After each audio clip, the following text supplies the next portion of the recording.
What's up, everybody? I know it's been a while. Hold on, let me get this light on. I know it's been a while, but I wanted to talk to you specifically today about Valentine's Day. I recently posted a video on Facebook and Instagram about how a lot of people use today as an excuse to go all out and show their spouse how much they love them. And I just wanted to touch on a little bit of, and the only reason I want to talk about this is because I used to think this way too, and now I don't. I know a little bit better now.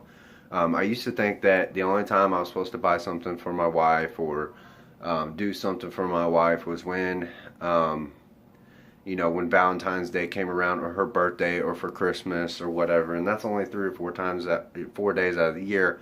But I've recently realized that you don't want your spouse or yourself thinking that your spouse doesn't love you the other 360 days out of the year.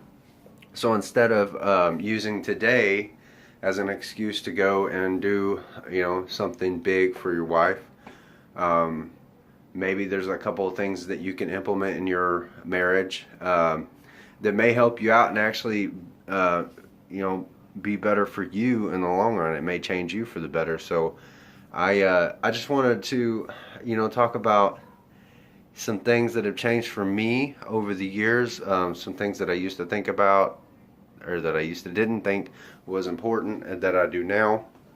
And basically, here it is. Like I told you, I didn't think it was that important to show love. I thought love was a feeling that you had, and when it went away, it went away. And it was really hard for me to wrap my head around what the actual definition of love was. So, for me now, I try to do something like when I wake up in the morning, I ask myself, what is one thing I can do for my wife every single day?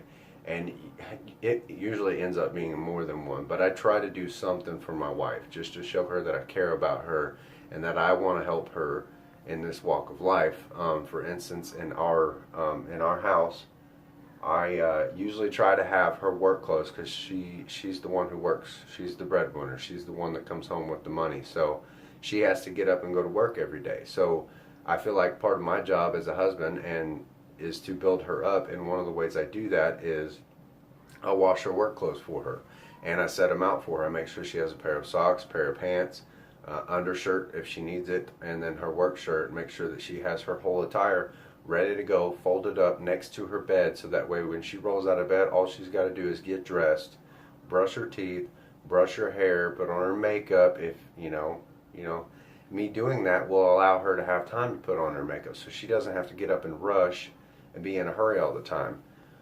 And then I also make her coffee for her. And if I do get up early enough, I've been trying to, but if I get up early enough, I'll actually go make her breakfast. And it's just things like that used to be such a hassle for me. I'm like, why should I have to do that? She's a grown-ass woman. Why can't she just get up and do these things for herself? But as I'm getting older, I'm realizing that it's not easy going through this life alone, doing things by yourself and for yourself. It's really hard if you don't have somebody there to help you. So, I want to be, I want my wife to come home and this be a place of sanctuary, a place of peace, a place that she can be comforted. And I want to build my wife up. I try to tell her every single day that I love her, and that I think she's beautiful, and compliment her in any way I can think of. I try to send her a text message while she's at work. Once every month or so, I try to buy her something, and not just because it's their birthday or it's Valentine's Day or it's Christmas. So, just little things like that here and there that let them know, your spouse know, that you're thinking about them. And that literally has changed how I feel towards my wife. I used to be bitter towards my wife. I used to think that she was ungrateful, and because I never did any of these things for her.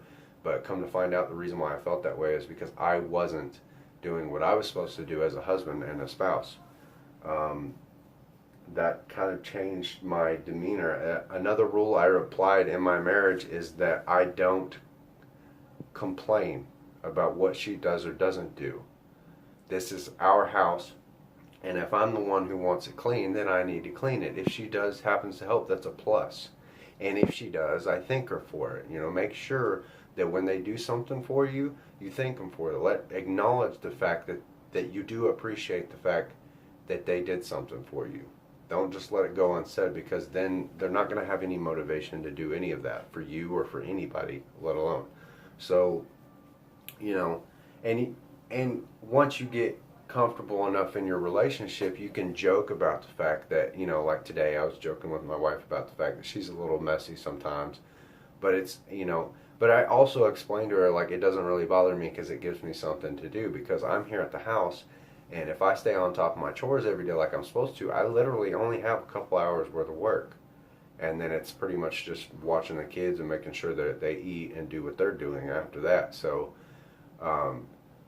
you know, and I joke about it, but it doesn't bother me. I used to come in and I'd see clothes on the floor, and I would just get like so angry that I could feel my ears turning red, and I just get red hot, and I get so mad that I couldn't even express how I felt.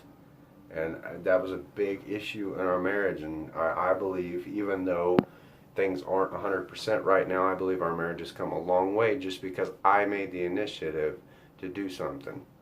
I realized a long time ago that I can't wait around for Taylor to be this perfect person that I want her to be, because she's never going to be.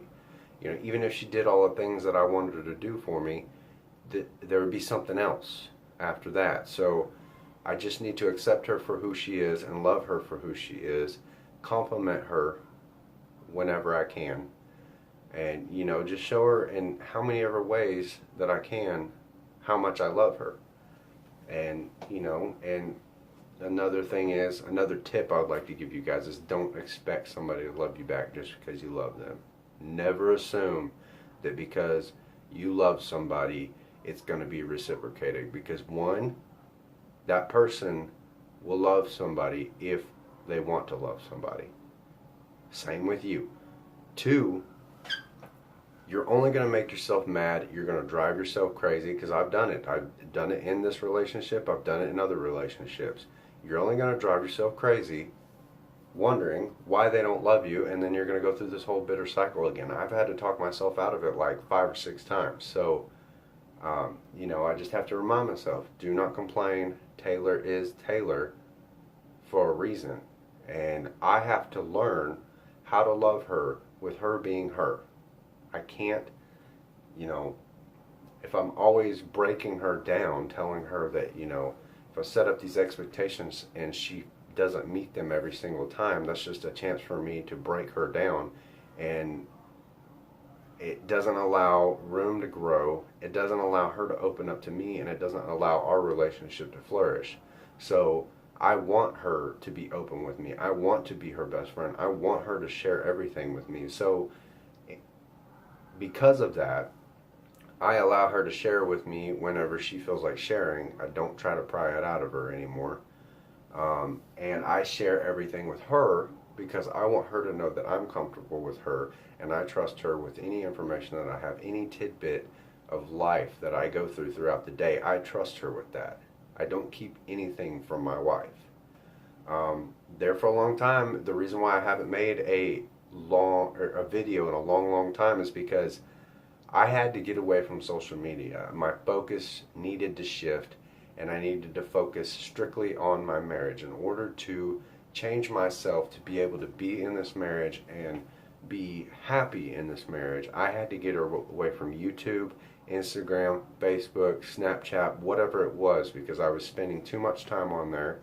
I was always wanting what somebody else didn't have. I was always wondering why my marriage didn't work.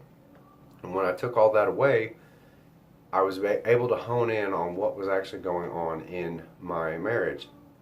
That's not the only thing, though, that helped me.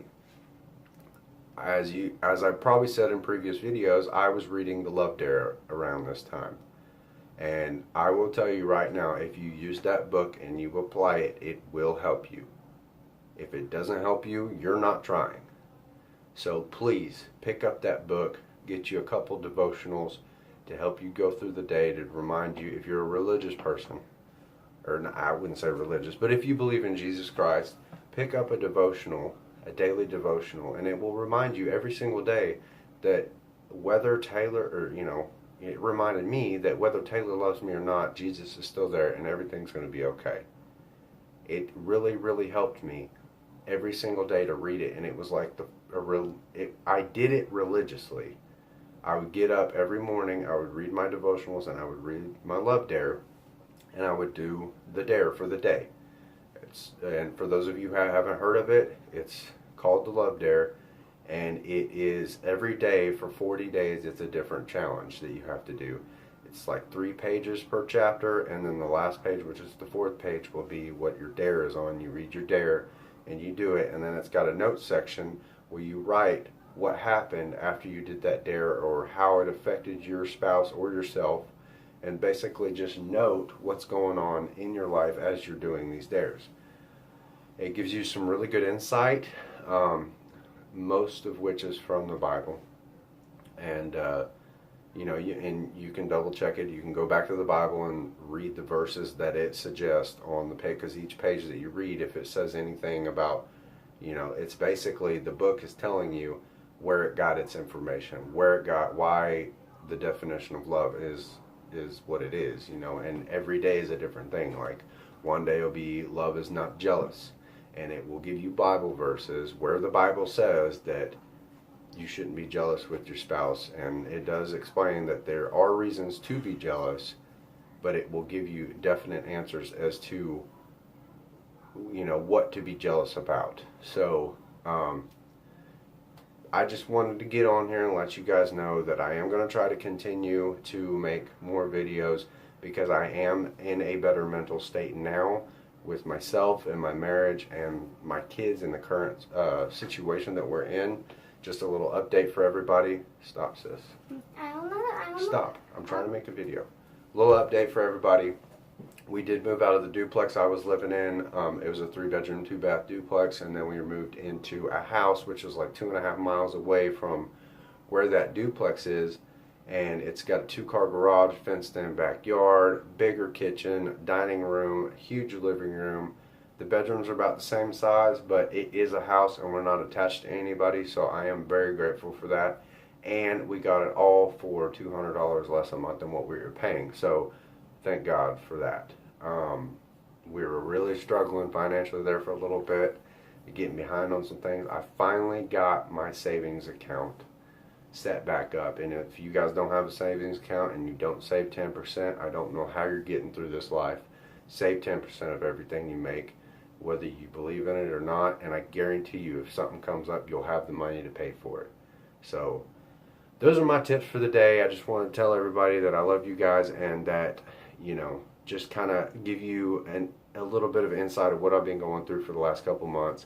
And I wanted to say happy Valentine's Day, and cherish and love the ones you're with and your spouse every single day, not just one day of the year or their birthday or Christmas. So I love you guys. Have a good day. See y'all later.